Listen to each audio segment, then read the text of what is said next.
Guojian Ren, and today I'm going to tell you what I'm recently reading and research about. Today my topic is actuator rate limit effect of the IOPID and the FOPI controllers.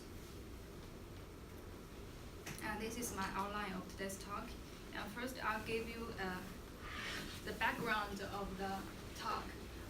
I think most engineering guys know that the PID controller is the most popular controllers in all kinds of fields, and particularly in the industrial process control. And we know that in a classical control system, we have a plant that is the controlled variable we are interested in, and we have the actuators that to activate the plant, and we still have the controllers that to give command to the actuator to make how the system will get behavior. And we still have the sensors to get the output we are interested in. So for example, our body, my head is a plant, and my controlled objective is to rotate my head with a specific angle. So this is my plant. So what is the actuator? That is my neck. And my controller is my brain. My brain think after some calculation how many angles I should rotate my head and give and tell my neck will behave to move our head. So what is the saturation of the actuator? Generally, there are two kinds of saturation. One is the amplitude saturation, another one is the rate limit rate saturation. For example, is that I cannot rotate my head with 180 degrees. So 180 degrees is my amplitude limit, and I cannot shake my head 10 times within 1 second. So 10 times is my rate limit. So that's why. And still, for example, that there is someone wanted to hit me. So my brain told me I need to move to avoid this attack. But if my actuator, my body is too slow, so I cannot move as soon as possible. So the one will hit me. So I will have big problem. So that's why we need to consider to research the rate limit effect. So, and in this talk, I'm mainly discuss the effect of the rate limit on the performance of PID controller for time delay systems. This is my existing work. So, what is the rate limit? So the general definition is that the rate limit is also, we can say, as the slew rate. The slew rate is the rate of change of the output caused by the input state change. So the generated control signal will be sent to the actuator, such as the valve and the motor. So, but the valve will have the physical limits. So the valve cannot move too fast. And we consider the output signal of the actuator is YT. So rate limit means the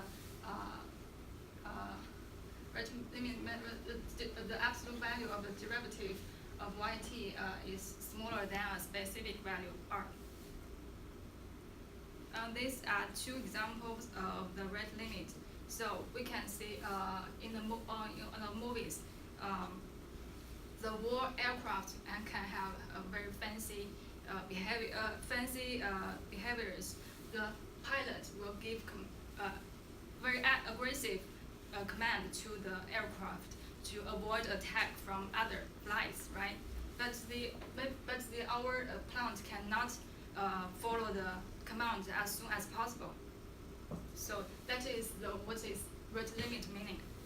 And for the valve rotation speed of the valve, same like our neck, you cannot rotate very fast. So this is a rate limiter description. I got got it from the MathWorks website. So the rate limiter block limits the first derivative of the signal passing through it. So the output change no faster than the specified limit. The derivative is calculated using this equation.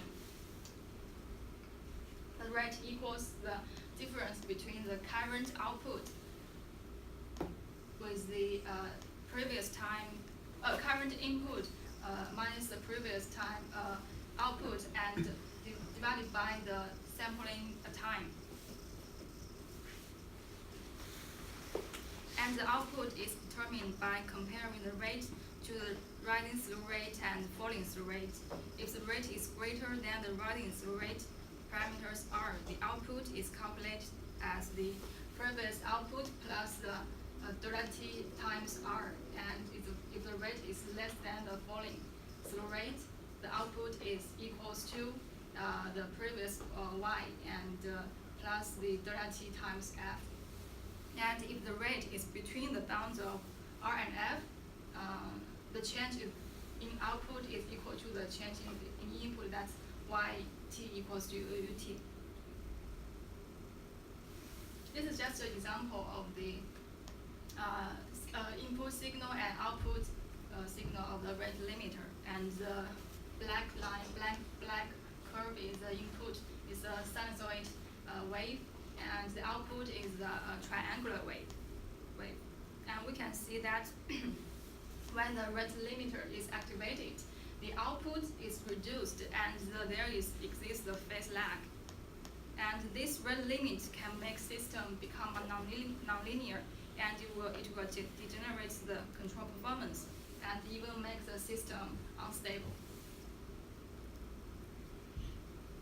So, but it is very hard to analyze the rate limit. The first picture is the existing simulating block in the MATLAB, and but for the theoretical analysis, we need to factorize into several parts, and there are three different methods in the existing reference. So for the method 2 and method 3, we can see that it has feedback. It limits the difference between the current input and the previous time output, and then go through with the integrator. Then we got the output. And for the last method, the difference is there is no feedback.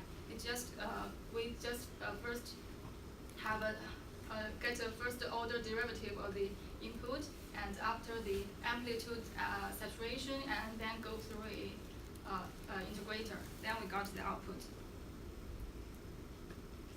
So this is just a simple example of these 4 different methods. Right now we are consuming that the first one is the block in the Simulink library. We assume it is right, just more close to the real rate limiter process. And from these 4 figures, we can just first view, we can see that method 3 must be wrong, because when the rate limit changes, the output doesn't change. And for the method 2 and method 4, the difference is that method 2 has the phase shift, but the method 4 doesn't have phase shift. That is because we can see that the method 2 has a feedback, because we know feedback can bring the phase lag to our system. And the method 4 doesn't have feedback, so there is no phase shift in this method.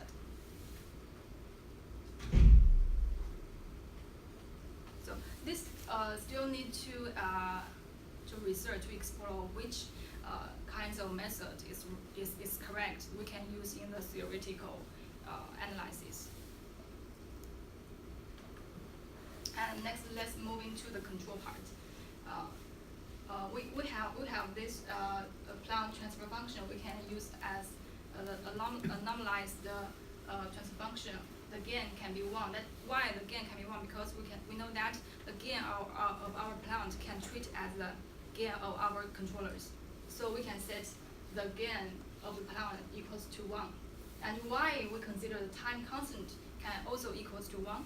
Because we have the general transfer function that it has a time constant t, and we just factorize the time delay L. Time delay L equals to L over t and times t. Then we can use the s prime to represent the t as. Then we can get a new transfer function. Then we can use the new Laplace transform operator s prime to do the analysis. So and then the controller, I mainly consider two kinds of controller. One is the classical PID controller, and another one is the fractional PI controller. And this is the example of the body plot of the loop transfer function under the gain uncertainty. We can see that when the gain have uncertainty, the top curves is the magnitude of this loop transfer function. You can see that the magnitude will shift higher when the gain is increased, and the magnitude will shift lower when the gain gets decreased. And but the phase doesn't change. And so when the gain have uncertainties, the phase margin of this plant will change much. So we have a question: can the phase around this crossover frequency to be flat? If yes, then the phase margin will just doesn't change much when the gain has uncertainties, and that means the system is more robust with respect to the gain uncertainty. So the flat phase means the derivative of the phase of the plant with respect to the frequency at the crossover frequency omega c equals to 0.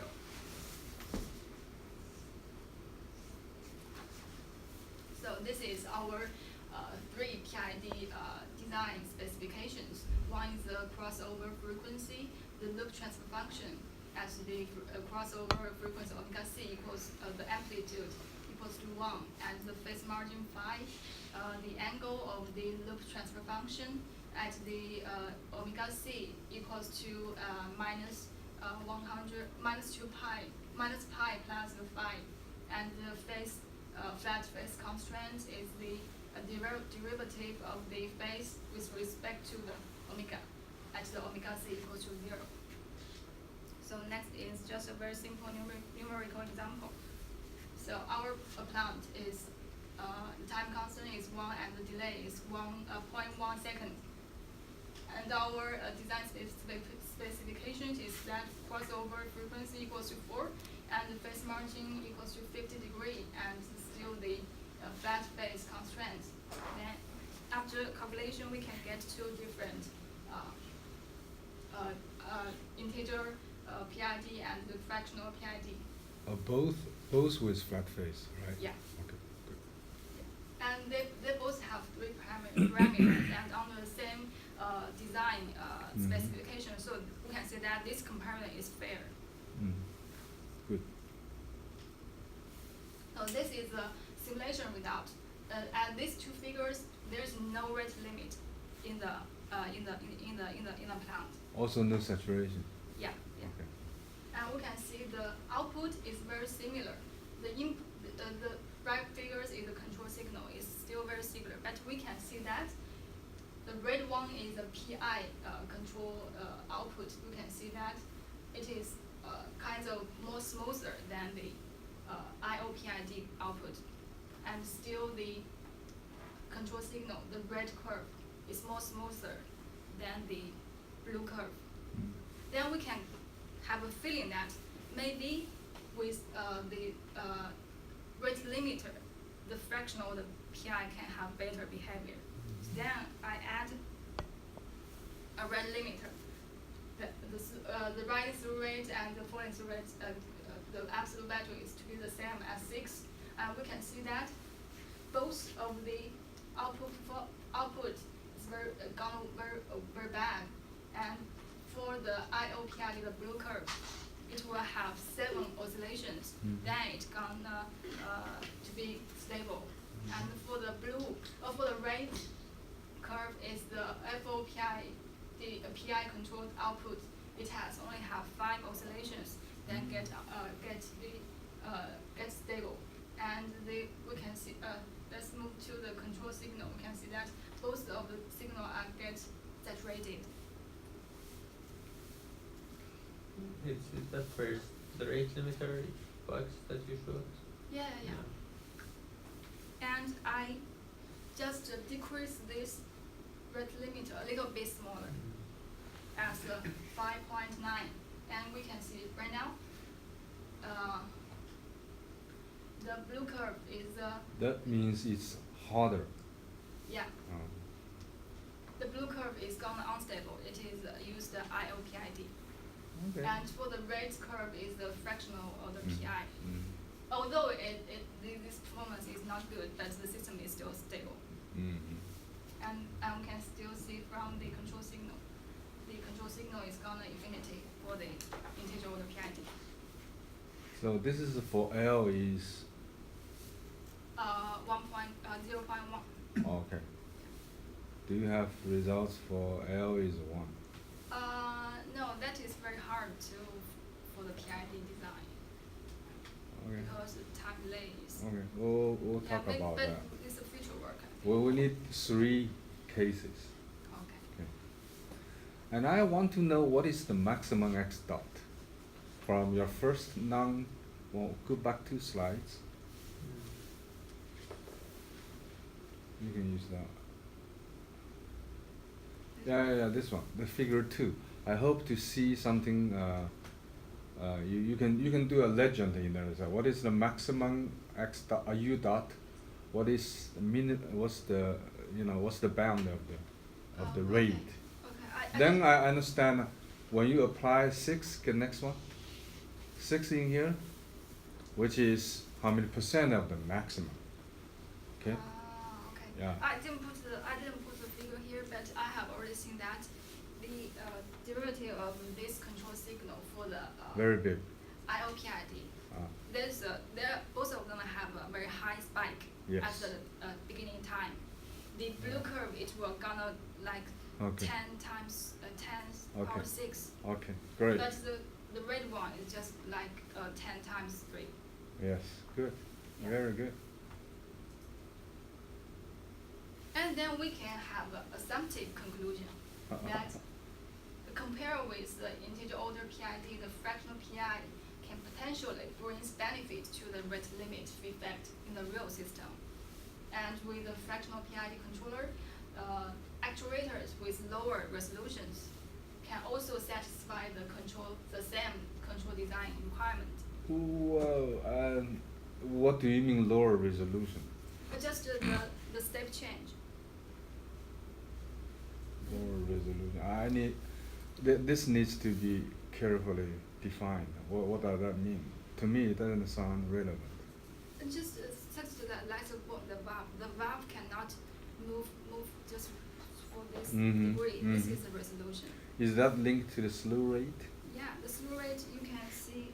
So this is it's a quantization problem.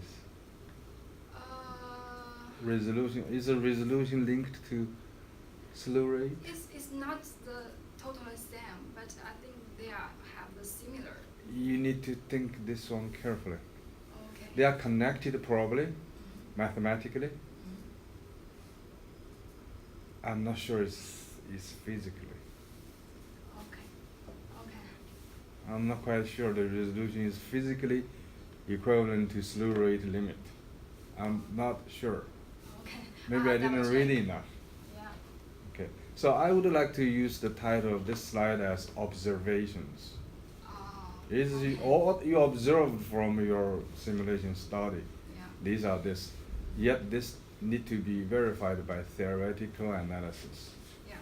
Okay, good. And I hope you can add more evidences, so you can make more the observation with confidence. So right now is just it's not. I don't want to say use the word superficial, but I'm already smelling something. I'm very happy because fractional calculus could potentially play a very positive, beneficial role in this problem, and ignored by lots of practical control systems. Especially, you show the aircraft, you use the word about neck, slew rate. I do have slew rate limit. I acknowledge I have it. But when we design the controller, usually people don't do that. So this is called pilot-induced oscillation. So a lot of crashes probably is due to this. Okay, a lot of piloted aircraft crashes is due to that. You thought you can do this, but it cannot. Okay, so then you crash. Yeah. So it's very important. And it is ignored in the literature. We did some study. We have 4 different types of realization. I don't know which one is telling the truth. I don't know. Yeah, I still need to explore. Right now I don't have the conclusion because. Yeah, we can try each. So Yeah. in the simulation, you use the built-in MATLAB Simulink one. Yeah, I Okay. consider that's Uh-huh. assumed is correct. Oh, okay, we can assume that. Okay, very good. And these are the future research. And first is the question we talked about just now. Is explore and compare the different rate limiter realization and find the most accurate one that is close to the real rate limiter behaviors. And then we can explore the describing function of the rate limiter, and we can get the theoretical analysis to prove that the fractional order PI can bring benefits to the rate limiter effect. And then we can also just try to find an efficient fractional order PI parameters tuning method, improve that of the rate limit. For example, because most engineers, when they design the PI controllers, they don't consider about the rate limit. And when they put the real parameters in the real systems, we may observe that the performance is not as good as what's in the Simulink response. So there should be a method how to adjust these parameters according to the rate limit. So that is the future research. And these are my reference. So thanks for your attention.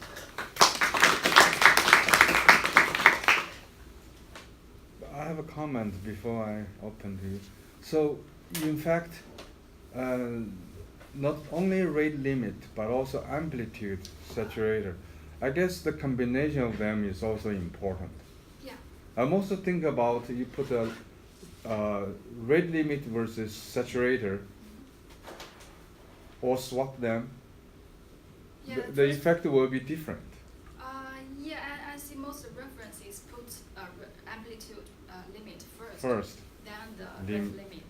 So do you know whether there's a reason to this, or just, you know? No, I don't know right now. Well, we need to have some simulation evidence on that. Yeah, okay. I don't think they are the same, because if put in front or put in the back, should be different. should be different. Yeah. And in both cases, then check fractional order control is useful or not. So a lot of things, this opens a lot of interesting investigations on that. So I'm glad this topic is so everybody in the future need to do control, realistic control, need to think about the rate limit issue. And it is ignored totally in the literature. But it is not ignored in the op-amp, high performance operation amplifier design. There are a lot of slew rate limit discussions and how you, in the circuit, make sure your op-amp will respond those fast transients. Okay. Very good job. Questions? Okay. So I think you feel tired. I don't. I have coffee. Let's continue. Yes. I thought that the seminar will be over by 12, so I Yeah. said to Dr. Garvey I will meet him at 12. Yeah, you can. If I Yeah, can. sure. Yes. Yeah, we record everything. That's the reason. Okay, let's thank Zhao again.